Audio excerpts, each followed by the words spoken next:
Hi friends, നമുക്ക് ഈ വചനം വായിച്ച് നോക്കിയാലോ. നിങ്ങളുടെ ശരീരങ്ങളെ വിശുദ്ധവും ദൈവത്തിന് പ്രീതികരവുമായ സജീവ ബലിയായി സമർപ്പിക്കുവിൻ. ഇതായിരിക്കണം യഥാർത്ഥമായ ആരാധന. റോമാക്കാർക്ക് എഴുതിയ ലേഖനം 12-ാം അധ്യായം 1-ാം തിരുവചനം. നമുക്ക് നോക്കാം. സജീവ ബലി എന്താ നമുക്ക് നോക്കാം. പാപത്താൽ ബലഹീനമാക്കപ്പെട്ടതാണ് മനുഷ്യ ശരീരം. ആഗ്രഹിക്കുന്ന നന്മ ചെയ്യാൻ കഴിയാതെ ആഗ്രഹിക്കാത്ത തിന്മ ചെയ്യാൻ പ്രേരിപ്പിക്കുന്ന പാപത്തിൻ്റെ ശക്തിക്ക് അടിമപ്പെട്ടു പോകുന്ന ശരീരം. അതിൻ്റെ പ്രവണതകൾ അപ്പോസ്തലൻ അക്കമിട്ട് നിരത്തുന്നുണ്ട്.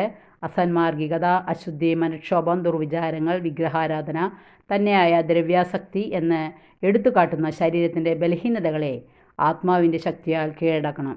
ശരീരത്തെ സജീവ ബലിയായി അർപ്പിക്കുന്നതിൻ്റെ ഒരു മാനം തന്നെ ഇതാണ്. പരിശുദ്ധാത്മാവിൻ്റെ പ്രചോദനങ്ങൾക്ക് പൂർണ്ണമായി സ്വയം വിട്ടുകൊടുത്ത് ജീവിതത്തെ സമഗ്രമായി നവീകരിക്കുന്നതാണ് സജീവ ബലിയുടെ മറ്റൊരു മാനം. അതിനെ പഴയ മനുഷ്യനെ ഉരിഞ്ഞുകളഞ്ഞ് പുതിയ മനുഷ്യനെ ധരിക്കൽ എന്നാണ് അപ്പോസ്തലൻ വിശേഷിപ്പിക്കുന്നത്. മനസ്സിലായെങ്കിൽ ലൈക്ക് ചെയ്യുക.